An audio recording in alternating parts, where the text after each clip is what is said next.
JRBT চাকরি নিয়ে ত্রিপুরা হাইকোর্টে এই সপ্তাহে একটা হিয়ারিং উঠেছিল, যার মাধ্যমে ত্রিপুরা হাইকোর্ট জেআরবিটিকে নির্দেশ দিয়েছে কিছু টার্মস কন্ডিশন ফলো করার জন্য। অ্যাকচুয়ালি জেআরবিটির বিরুদ্ধে টোটাল 6খানা কেসের রায় বা জাজমেন্ট বেরিয়েছিল, যেগুলা জেআরবিটি সঠিক সময়ে বাস্তবায়ন করেনি বা করার পরিকল্পনা নেইনি, যার জন্য ত্রিপুরা হাইকোর্টে আবার কেসটা গিয়েছে। এখানে ত্রিপুরা হাইকোর্ট থেকে যে নতুন অর্ডারটা বেরিয়েছে 22/6/2026 মূলে, এই অর্ডারে কি বলা আছে বা এই অর্ডারের সাথে বাকি 5টা কেস কীভাবে রিলেটেড সেটা আমরা জানার চেষ্টা করব ধাপে ধাপে। 1 নম্বর কেস কন্টেন্ট যেটা কোর্টের রায় মানা হয়নি, নাম্বার 5/2026। 2 নম্বর কেস 6264/2024 WPC। 3 নম্বর কেস 694/2024 যেটা বেরিয়েছিল, তারপর 695, 784 এবং সর্বশেষ কেস ছিল 785। এই 5টা কেসে যে জাজমেন্ট এসেছে সে জাজমেন্টটা জেআইবিটিকে সঠিক সময়ে বাস্তবায়ন করতে হবে।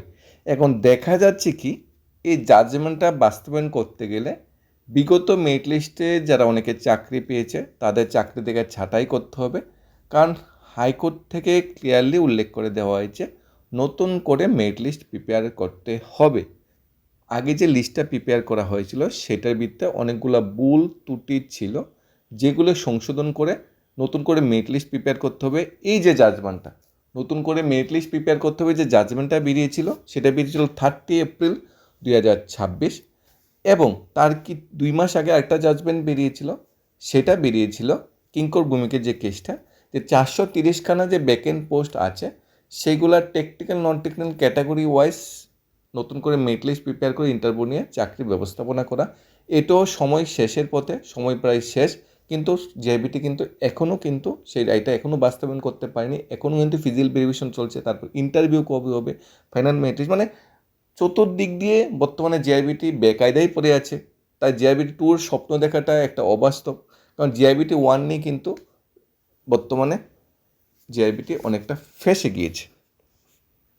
কাদের কাদের চাকরির উপরে কোশ্চেন মার্ক আছে, কারা কারা চাকরি বা চাকরি হারাতে পারে, সেটা তো আমরা স্টেপ বাই স্টেপ জানার চেষ্টা করব। প্রথমে 694 যে কেসটা, যেটা জয়জিৎ চৌধুরী যে কেসটা করেছে, উনি multitasking staff LDC agriculture assistant প্রত্যেকটা ক্যাটাগরিতে উনি ফিল আপ করেছিল। এটা 694। তারপর 695, 784, 85 সবগুলো দাপে দাপে আছে 264। প্রথমে 694টা দেখে নিই।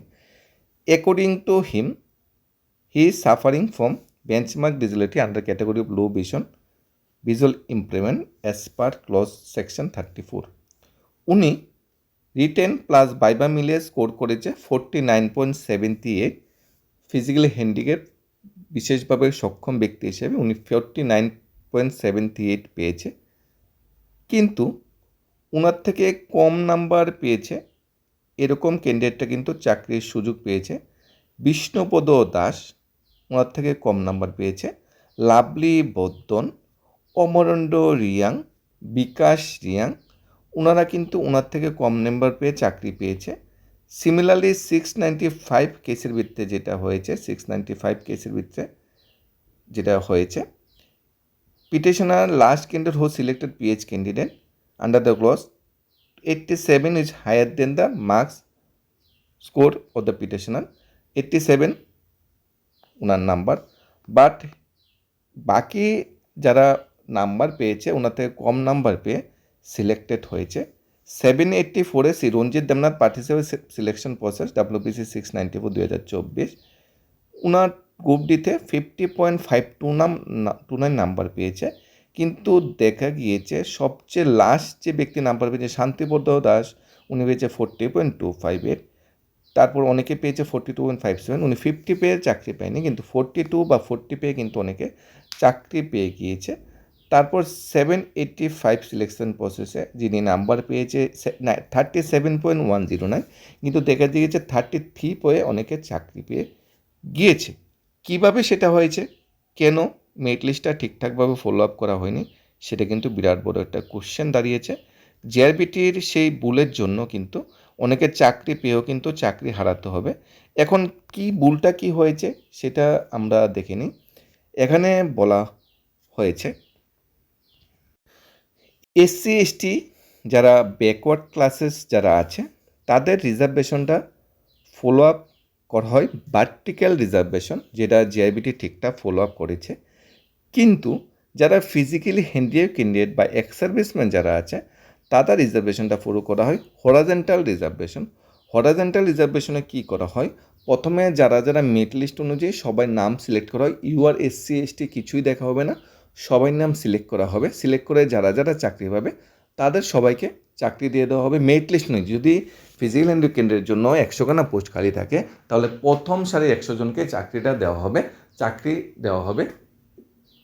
এখানে কিন্তু এসসি এসটি ইউআর কিন্তু বিষয়টা কিন্তু দেখা হবে না। কিন্তু জেআইবিটি এখানে কি ভুল করেছে, রিজার্ভেশন এখানে ফিজিক্যাল হিন্দিতে বাই এক্স সার্ভিসম্যান ক্যাটাগরি পোস্টও জেআইবিটি রিজার্ভেশনকে এনেছে, এসসি এসটি ইউআর রিজার্ভেশনকে এনেছে, যার জন্য এই সমস্যাটা হয়েছে। অনেকে কম নাম্বার পেয়ে চাকরি পেয়ে গিয়েছে, অনেকে অনেকটা বেশি নাম্বার পেয়েও চাকরি পায়নি, যার জন্য এই কেসটা হয়েছিল। এখানে কি বলা হয়েছিল, সর্বশেষ কি বলা হয়েছিল, এখানে কিঙ্কর ভূমিকের যে কেসটা সেটাও কিন্তু টেনে আনা হয়েছে। কিঙ্কর ভূমিকের যে কেসটা হয়েছিল 264 সেটাও কিন্তু এখানে হাইলাইট করে দেওয়া হয়েছে। এই যে কিঙ্কর ভূমিকের কেসটা 684 Kinkar Bhowmik versus state of Tripura, সেটাও কিন্তু হাইলাইট করে দেওয়া হয়েছে। কিঙ্কর ভূমিকের কেসটা কী ছিল, কিঙ্কর ভূমিকের কেসটা এখানে ছিল যে 430খানা শূন্যপদ খালি পড়ে আছে গ্রুপ সিতে, 430খানা শূন্যপদ যাতে ক্যাটাগরি ওয়াইজ এলডিসি এগ্রিসিস্টেন্ট ক্যাটাগরি আর জুনিয়র মাল্টি ক্যাটাগরি আর যাতে আবার পুনরায় যারা রিটার্নে কোয়ালিফাই করেছে তাদেরকে কম্পিটিশন রাখা হয় এবং তাদের চাকরির ব্যবস্থাপনা করা হয়। জেআইবিটি সেখানে ভুল করে কী করেছিল, টেকনিক্যাল নন টেকনিক্যাল পোস্টগুলো দুইটাকে একসাথে করে নিয়েছিল, যার জন্য জেআইবিটি সেখানে হাইকোর্টে গিয়ে ধাক্কা খেয়েছে। এখানে 694, 95, 684, 85 এই যে কেসগুলো এগুলা জাজমেন্টে কিন্তু একসাথে দিয়েছে। আর 264 জাজমেন্টটা তো আলাদা আছে, সেটা বলবোই। এখানে যে সর্বশেষ জাজমেন্টটা এখানে এসেছে, এখানে বলা হয়েছে জিআরবিটি গ্রুপ সি এবং গ্রুপ ডিতে পিএইচ ক্যাটাগরিতে এসসি এসটি যে পিএইচ ক্যাটাগরিতে মেরিট লিস্টটা প্রিপেয়ার করা হয়েছিল পিএইচ এসসি এসটি, সেই মেরিট লিস্টটা বাদ দিতে হবে, সেই মেরিট লিস্টটা অ্যাকসেপ্ট হবে না এবং নতুন করে মেরিট লিস্ট প্রিপেয়ার করতে হবে পিএইচ ক্যাটাগরিতে, যেখানে এসসি এসটি থাকবে না, সবাই সমান অধিকার পাবে। এখানে বলা হয়েছিল needless to say in the process also any person is are found not eligible to the selected who is earlier shown selected in the related selection list। এখানে বলা হয়েছে যদি এসটি এসসি যে মেরিট লিস্টটা পিএইচ মেরিট লিস্টটা যদি বাদ করে দেওয়া হয়, বাদ করে দিয়ে নতুন মেরিট লিস্ট প্রিপেয়ার করা হওয়ার পর যদি দেখতে পাওয়া যায় আগে যে মেরিট লিস্টে স্থান পেয়েছিল এসসি এসটি পিএইচে তারা এখন নতুন মেরিট লিস্টে নাম নেই, তাহলে তাদের চাকরি থেকে বরখাস্ত, চাকরি থেকে তাদের বাতিল, তাদের চাকরি বাতিলের নির্দেশও কিন্তু হাইকোর্ট এখানে দিয়েছে। বলা হয়েছে 4 মান্থের মধ্যে পুরো প্রসেস কমপ্লিট করে নেওয়ার জন্য। এখন দেখা যাচ্ছে জেআরবিটি যে ডকুমেন্ট ভেরিফিকেশন করছে, ডকুমেন্ট ভেরিফিকেশন করছে 264 কেসের রায়মূলে, কিঙ্কর ভূমিকে যে কেসটা হয়েছিল সেই কেসের রায়মূলে জেআরবিটি এখানে ডকুমেন্ট ভেরিফিকেশন করছে। কিন্তু 694, 95 এবং 784, 85 এই যে কেসগুলোর রায় বেরিয়েছিল এই রায়ের উপর কিন্তু জিআইবিটি এখনও কোনো অ্যাকশান নেয়নি, যার জন্য কোর্টে জিআইবিটিকে আবার যেতে হচ্ছে। 22 তারিখ আরেকটা জাজ এসেছে, অর্ডার এসেছে 4 মান্থের মধ্যে পুরো প্রসেস কমপ্লিট করার জন্য আবার 4 মাস সময় দেওয়া হয়েছে। 4 মাস কেন সময় দেওয়া হয়েছে, এখন এটা সবার কোশ্চেন থাকতে পারে। দেখো জিআইবিটি যে ডকুমেন্ট ভেরিফিকেশনটা করছে, ডকুমেন্ট ভেরিফিকেশনটা কি সঠিক সময় করে নিতে পারবে? সম্ভব নয় তো, কারণ ডকুমেন্ট ভেরিফিকেশন শেষ হতে হতে জুলাইয়ের মাঝামাঝি চলে আসছে। তারপর আবার মেরিট লিস্ট প্রিপেয়ার করতে হবে, তারপর আবার ইন্টারভিউ, তারপর চাকরি। এখন কোশ্চেন হলো প্রথমত গ্রুপ সিতে কাদের কাদের চাকরির উপর কোশ্চেন আসছে, কাদের কাদের চাকরি যেতে পারে, সম্ভাবনা আছে, আমরা বলছি না যেতে পারে, নতুনভাবে মেরিট লিস্ট প্রিপেয়ার করে তাদের নাম থাকতেও পারে। এখানে দেখো 1808 পরিতোষ দেববর্মা উনি STPH ক্যান্ডিডেটে সিলেক্টেড হয়েছে, কিন্তু হাইকোর্ট থেকে বলে দেওয়া হয়েছে যারা ফিজিক্যাল হ্যান্ডিক্যাপ তাদের যে রিজার্ভেশন ব্যাপারটা হরিজন্টাল হবে। এখানে পিএইচ ক্যান্ডিডেটে যারা প্রথম সারিতে যারা স্থান পাবে 100টা পোস্ট খালি থাকলে 100 জনকে দিতে হবে। এখানে SC/ST বলে কোনো শব্দ থাকবে না, আর যদিও থাকে প্রথম 100 জন, ধরে নাও 100 জন সিলেক্টেড হয়েছে, এর মধ্যে UR আছে 90 জন, ঠিক আছে 90 জন পেয়ে যাবে। SC আছে এখানে 5 জন পেয়ে যাবে, ST আছে 5 জন পেয়ে যাবে, এরকম। আর JIBT কী করেছে, 100 জনের মধ্যে 31% ST এনেছে, SC এনেছে 17%, বাকিগুলি আর দেওয়া হয়েছে। কিন্তু এটা কিন্তু হাইকোর্ট মানেনি। হাইকোর্ট বলেছে পিএইচ ক্যান্ডিডেট হরিজন্টাল রিজার্ভেশন, এখানে SC/STর ব্যাপারটা কিন্তু আলাদা করে রিজার্ভেশন হইতে রিজার্ভেশন কিন্তু আসবে না। পরিতোষ দেববর্মার ব্যাপারটা, উনি যদি নতুন মেরিট লিস্ট পেপারে স্থান পায় ওনার চাকরি থাকবে। রেশমি দেববর্মা উনি 1829 সিরিয়াল নাম্বারে উনি স্থান পেয়েছে। রনিত পাল উনি যেটা UR পেয়েছে, যিনি উনি স্থান পেয়েছে, এটা ভিত্তিতে কোনো কোশ্চেন আসবে না, কারণ UR ভিত্তিতে SC/ST সবাই ঢুকে যাচ্ছে, এটা ভিত্তিতে কিন্তু কোনো কোশ্চেন কিন্তু করেনি। শান্তনু দাস SC পেয়েছে, যিনি স্থান পেয়েছে, আমরা দেখে নিচ্ছি। তারপর গোপেন্দ্র মালাকার SC পেয়েছে, যিনি স্থান পেয়েছে। এইগুলো নামগুলি বাদ পড়ার সম্ভাবনা খুবই কম, কারণ পিএইচে যদি স্থান নাও পেয়ে থাকে SCতে পেয়ে যাবে। নবরণ দাস যেমন SCতে পেয়ে গেছে 98 পেয়ে, তারপর গোপেন্দ্র মালাকারও SCতে 98 পেয়ে যাবে, এগুলোর কোনো সমস্যা হবে না। সর্বশেষ যে নামগুলো, এগুলোর ভিতরে কিছু সমস্যা থাকতে পারে। বিশেষ করে এখানে আমরা দেখে নিচ্ছি প্রথম সারিতে, যেরকম এখানে অমূল্য দেবীর Jamatia STPH, Raju Das SCPH, বিতেন Tripura STPH, Sanjay Tripura STPH, Aurobindo Jamatia STPH, নীলমণি জামাতিয়া STPH, অঞ্জন দেববর্মা STPH, বিপ্লব দাস SCPH, বিজয় দাস SCPH, রণধীর ভিল STPH। তারপরে মোটামুটি এই নামগুলি, আনন্দন ত্রিপুরা STPH। শেষের দিকে যে 10-20 জন যে চাকরি, শেষের লিস্টে যে 10-20 জন ST বা SCPH চাকরি পেয়েছে, তাদের চাকরির কোশ্চেন থাকতে পারে গ্রুপ সিতে। যখন জয়জিৎ চৌধুরী যে কেসটা করেছে 694-এ, উনি কিন্তু শুধু state Tripura director, joint recruitment কন্ট্রোলারকে বিরুদ্ধে কিন্তু কেসটা করেন। যারা চাকরি পেয়েছে না, তার কম নাম্বার পেয়ে, তারাও কিন্তু কেসের পক্ষে রাখা হয়েছে। তপন বিশ্বাস, বিষ্ণুপদ দাস, লাভলি বন্দন, অমন্ডরিয়ান, বিকাশিয়ান, বাকুমক, প্রসেনজিৎ দেববর্মা, সপি দেববর্মা, এই যে সিরিয়ালের নামগুলো আছে, এখানে 7-8 জনের যে নাম আছে, এখানে এই 8 জন ক্যান্ডিডেট জয়জিৎ চৌধুরীর থেকে কম নাম্বার পেয়ে চাকরি পেয়েছে, তাই উনি কোশ্চেন তুলেছে। এবং মেরিট লিস্ট যখন প্রিপেয়ার হবে, এখানে যারা যে 8 জন নাম দেওয়া হয়েছে সবাই SCPH এবং STPH চাকরি পেয়েছে। জয়জিৎ তো UR PH, তাহলে আগেই বলি যে PH ভিত্তি SC/ST UR হবে না, তাই আবার মেরিট লিস্ট প্রিপেয়ার করা হবে। এখানে কেউ না কারণ নাম তো যাবে। জয়জিৎ চৌধুরী যে চাকরিটা পাবে, কেউ না কেউ চাকরিটা তো জয়জিৎ চৌধুরী পেয়ে যাবে। জয়জিৎ চৌধুরী শুধু চাকরি পাবে না, নতুন করে মেরিট লিস্ট যখন প্রিপেয়ার হবে, যারা কেস করেনি তারাও কিন্তু চাকরি পেতে পারে। 694-এ দেখবে রঞ্জিত দেববর্মা আর শান্তিপ্রসাদ দাস জন কেসটা করেছে। এখানেও সেম, বাদল ত্রিপুরা, তুহিনা কলুই, দুর্যোধন দেববর্মা, বাকুমক, হেপি জামাতে, আশা চাকমা, তাপস ত্রিপুরা, তাদের বিরুদ্ধে কিন্তু কেসটা করেছে, কারণ তারা কম নম্বর পেয়ে চাকরিটা পেয়েছে। 785 জন কেস করেছে। বাকুমক, প্রসেনজিৎ দেববর্মা, সপি দেববর্মা, তাদের বিরুদ্ধে কিন্তু কেসটা করেছে, তারাও কম নাম্বার পেয়ে, তাদের থেকে কম নাম্বার পেয়ে চাকরি পেয়েছে। প্রত্যেকটা কেসে কিন্তু সেই ব্যাপারটাই কিন্তু তুলে ধরা হয়েছে যে আমার থেকে কম নাম্বার পেয়ে চাকরি পেয়েছে, এবং হাইকোর্ট থেকে বলেছে হ্যাঁ, PH ক্যাটাগরির যে রিজার্ভেশনটা হরিজন্টালি হবে। এখানে যারা প্রথম সারির PH ক্যান্ডিডেট যারা আছে, তারা সবাইকে চাকরি দিতে হবে। এখানে SCকে আগে এনে STকে আগে এনে চাকরি দেওয়া যাবে না, রিজার্ভেশন হইতে রিজার্ভেশন করা যাবে না।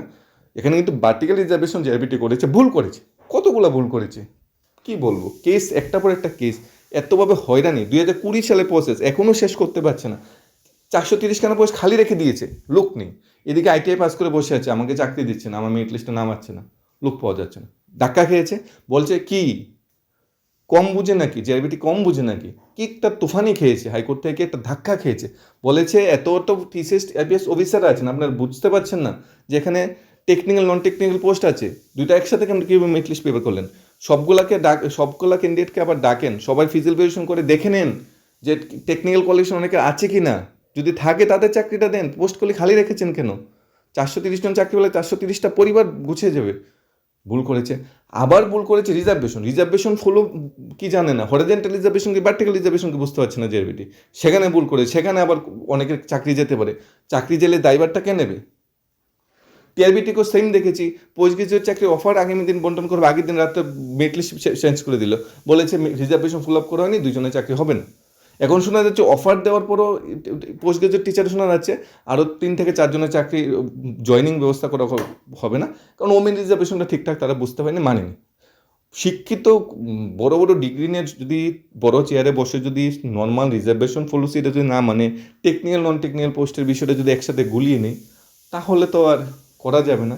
অর্থাৎ 2020 সালের প্রসেস 2026 সাল এখনও শেষ হচ্ছে না, আবার হাইকোর্ট থেকে সময় দিয়েছে আরও 4 মাস, যেমন 22 তারিখ রায় দিয়েছে, এখন 22 জুন রায় দিয়েছে, 22 July, 22 August, 22 September, 22 October, JIBT 22 October পর্যন্ত সময় আছে এই চাকরি প্রসেসগুলো কমপ্লিট করার জন্য। 22 অক্টোবর যাওয়ার পরে এরপর নতুন জেআইবিটি ট্যুর স্বপ্ন দেখতে হবে, নতুন জেআইবিটি ট্যুর নিয়ে ভাবতে হবে। এখন গ্রুপ ডি যে মেরিট লিস্টটা, যেখানে সত্যজিৎ দাস এসসি পিএইচে চাকরি পেয়েছে, সপিতা মামা তো কেসি আছে, বলা হয়েছে উনি 33.71 পেয়ে চাকরি পেয়েছে, আমি এর থেকে বেশি পেয়ে চাকরি পাইনি। এরপর যেমন প্রসেনজিৎ দেববর্মা, ওনাকেও হাইকোর্টে কেসে রাখা হয়েছে, উনিও কম নাম্বার পেয়ে চাকরি পেয়েছে। তারপরে রীতা বর্মন, উনিও কেসে আছে। সুব্রত শুক্লা দাস, উনি 36 পেয়ে চাকরি পেয়েছে। তারপরে বাকমকে তো 2-3টা কেসে ওনাকে জড়িয়ে দেওয়া হয়েছে, উনি আমার থেকে কম নাম্বার পেয়ে চাকরি পেয়েছে। তারপর আরও আছে এখানে বজন সরকার, নরেন্দ্র দাস, ভাস্কর নন্দী, লিটন ভূমিক, জিনা দেববর্মা, বিকাশ রিয়াং, তাপস ত্রিপুরা, আশা চাকমা, হেপি জামাতিয়া, অমরেন্দ্র রিয়াং, বাকমক, নিমাই দাস, দুর্যোধন দেববর্মা, তুহিনা কলই, লাভলি বর্ধন, বাদল ত্রিপুরা। এখন ম্যাক্সিমাম ক্যান্ডিডেট যারা পিচের সাইতে সবাই নাম আছে, যারা সিলেক্টেড হয়েছে সবাইকে কেসে জড়িয়ে দেওয়া হয়েছে, তারা আমার থেকে কম নম্বর পেয়ে সিলেক্টেড হয়েছে।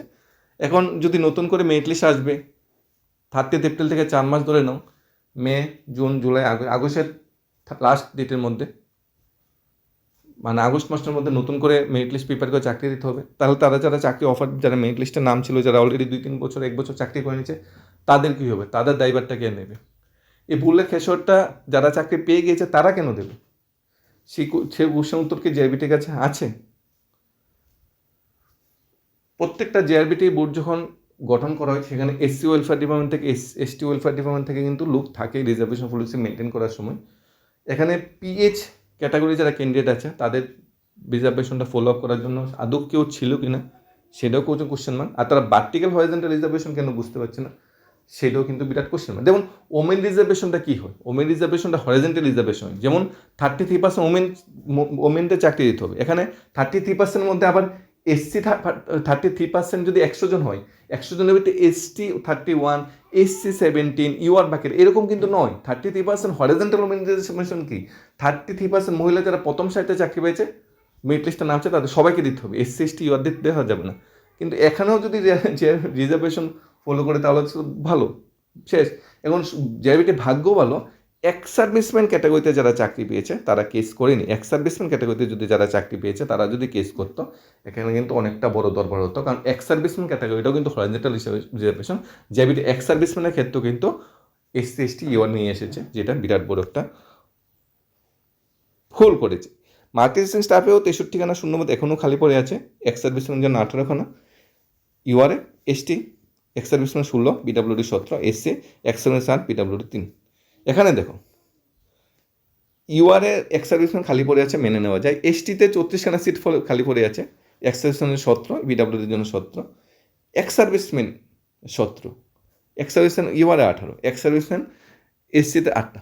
এক্স সার্ভিসম্যান তো ex serviceman, SC ST UR কি, টোটাল এক্স সার্ভিসম্যান পোস্ট কটা খালি পড়ে আছে, টোটাল দেওয়া থাকবে। এখানে সিট যে খালি পড়ে আছে, এটার ভিতরে রিজার্ভেশন মনে হচ্ছে সিট খালি পড়ে আছে, এখানেও সেটা তুলে ধরা হয়েছে। এটা জেআরবিটি যেটা ভুল করেছে, পিডাব্লিউডি ক্যান্ডিডেটের ক্ষেত্রে জেআরবিটি যেটা ভুল করেছে। এখানে যেমন এসটির জন্য পিডাব্লিউডি 17টা শূন্যপদ খালি আছে, এসসির জন্য পিডাব্লিউডি 3টা শূন্যপদ খালি আছে। টোটাল 20টা কিন্তু ST/SC-র জন্য খালি নেই, 20টা সবার জন্য খালি। এখনও জিআরবিটি বলেছে 20টা খালি আছে, ST/SC পাওয়া যায়নি। এখন জিআরবিটি কী করতে পারে, যারা কেস করেছে ইউআরএ ক্যাটাগরিতে যারা চাকরি পায়নি, তারা ওই ST যেটা PWDতে 17খানা, SC PWDতে 3খানা, তারা 20টা যে PWD পোস্ট খালি পড়ে আছে ফিজিক্যাল হ্যান্ডিক্যাপ, ওই 20টা পোস্ট তাদের দিয়ে যারা চাকরি পেয়েছে তাদের চাকরিটা বাঁচিয়ে নিতে পারে। এটা জিআরবিতে রাস্তা আছে। যেহেতু 63খানা পোস্ট খালি আছে, এর মধ্যে PWD ফিজিক্যাল হ্যান্ডিক্যাপের জন্য 10খানা পোস্ট খালি আছে, তাই জিআরবিটি এটা করতে পারে, 10খানা পোস্ট যারা কেস করেছে বা যারা ইউআর ক্যাটাগরিতে হয়েও যারা চাকরি পায়নি পিএইচ ক্যান্ডিডেটরা, তাদের দিয়ে দিতে পারে। এমন 430খানা যে আমাদের জিআরবিটি গ্রুপ সাথে সেখানেও খালি আছে, সেখানেও দেখে নিতে পারে। তাহলে হাইকোর্টের রায় মেনে কি, হাইকোর্টের রায় এসেছে, হাইকোর্টের রায় মেনে কী বলছে সেটা দেখে নিই লাস্ট। হাইকোর্টের 22/6/2026 যে রায়টা দিয়েছে, সেখানে জিআরবিটি বোর্ডকে 4 মাস সময় দেওয়া হয়েছে পুরো প্রসেসটা কমপ্লিট করার জন্য। আরও 4 মাস সময় দেওয়া হয়েছে। অর্থাৎ আমরা যদি 22 জুন যদি দেখি, 22 জুন থেকে আরও 4 মাস, 22 জুলাই, 22 আগস্ট, 22 সেপ্টেম্বর, 22 অক্টোবরের মধ্যে পুরো প্রসেসটা জিআরবিটিকে কমপ্লিট করতে হবে। কোন প্রসেসটা? ওই 430খানা যে পোস্ট খালি পড়ে আছে, এই প্রসেসটা কমপ্লিট করে, যেটা আমরা ফিজিক্যাল ভেরিফিকেশন চলছে। আরেকটা কেসের রায় যেটা 30 এপ্রিল বেরিয়েছে, এটা 31 আগস্টের মধ্যে কমপ্লিট করতে হবে। সেখানে কি বলা আছে, ST/PH SC/PH বলে কোনো শব্দ থাকবে না। পিএইচের মধ্যে যারা প্রথম সারিতে চাকরি পাবে, হরিজেন্টাল রিজার্ভেশন যে, তাদের চাকরি দিতে হবে। আর যারা অলরেডি লিস্টে পেয়ে গেছে, নতুন লিস্টে নাম নেই, তাদের চাকরি থাকবে না থাকবে, এটা জিআরবিটি বা রাজ্য সরকার সিদ্ধান্ত নেবে। হাইকোর্ট থেকে বলা হয়েছে যদি প্রয়োজন পড়ে তাদের চাকরি থেকে ছাঁটাই করে দিতে হবে। এই ছিল টোটাল বর্তমান সময়ে জিআরবিটি নিয়ে মানে সবের সামারিটা। এখন দেখার বিষয় জিআরবিটি নেক্সট কী স্টেপ না, নেক্সট সিদ্ধান্ত নেন না, আগে আবার কোর্টের রায় অবমাননার নামে আবার কেস হয়। এটা কিন্তু নর্মাল কেস না, 22 তারিখে যে কেসটা, এটা কিন্তু নর্মাল কেস না। এটা কি কোর্ট কন্টেম্প, কোর্টের রায় মানেনি, তাই কেসটা করেছে কিং করবো মি। এখন আবার রিজার্ভেশনের পরিস্থিতি যদি রায় না মানে আবার কেস হবে, অর্থাৎ 2026 চলে যাবে। এরপর জিআরবিটি 2 আসবে। এবার জিআরবিটি 2তে আশা করা যাচ্ছে কোনো কেস টেস হবে না, কারণ জিআরবিটি আধিকারিকরা বুঝে গিয়েছে কোথায় কোথায় ভুল করেছে। আশা করছি 2তে সেই ভুল করবে না। আর ভুল করলে রাজ্য সরকারের কিছুটা হলে লাভ হয়, কারণ চাকরি প্রসেস অনেকটা ডিলে হয়, চাকরি কম দিতে হবে, কিন্তু সেটা তো সম্ভব না। আর ভুল করলে ক্যান্ডিডেটটা সবচেয়ে বেশি লস হয়, কারণ রাজ্য সরকারের কাছে একটি উত্তর থাকে যে হাইকোর্টে কেস বিচার দিন, সুপ্রিম কোর্টে কেস বিচারে দিন। এখন সুপ্রিম কোর্ট হাইকোর্টে কেসের উপর আমরা কিছু করতে পারি না, এবং সেইভাবেই চলতে থাকে। একটা ভুল জিআরবিটি করেছে, কোনো আধিকারিক কোনো পানিশমেন্ট নেই, কোনো শাস্তি নেই, কিছুই হবে না, কিন্তু সেই ভুলের যে পাচ্ছেত্ব, ভুলের যে যারা এর মধ্যে প্যারাশনি বুক করতে হবে ভুলের জন্য, যারা এখানে ভুক্তভোগী হবে এই ভুলের জন্য, তারা হলো চাকরি প্রত্যাশী ভাই বোনরা। সবসময় চাকরি প্রত্যাশী ভাই বোনরাই ভুক্তভোগী হয়ে যাচ্ছে। ST/AT কেস সুপ্রিম কোর্টে বিচার দিচ্ছে, সেটা চাকরি প্রত্যাশী ভাই বোন ভুক্তভোগী হয়ে যাচ্ছে। 10,323 চাকরি গিয়েছে, এখানেও যারা চাকরি পেয়েছে শিক্ষকরা তারা ভুক্তভোগী। প্রত্যেকটা ক্ষেত্রে ভুক্তভোগী আধিকারিক বা দপ্তরের মন্ত্রী মিনিস্টার, কিন্তু এই বিষয়ে কোনো জবাবদিহি নেই, এই বিষয়ে কোনো শাস্তি বা পানিশমেন্ট কিচ্ছু কিন্তু নয়। সমস্ত পানিশমেন্ট হলো চাকরি প্রত্যাশী ভাই বোন। যাই হোক, তোমরা ডকুমেন্ট ভেরিফিকেশনটা ভালোভাবে শেয়ার নাও। আর যারা নতুন করে পিএইচ ক্যান্ডিডেটে যারা চাকরি পাবে, তাদের জন্য কংগ্রেস অভিনন্দন থাকবে। তোমরা নিজেদের মতো করে এখন প্রস্তুতি নাও। আশা করছি 31 আগস্টের মধ্যে তোমার সমস্যার সমাধান হবে। না হলে তো হাইকোর্ট তো আছেই। ধন্যবাদ।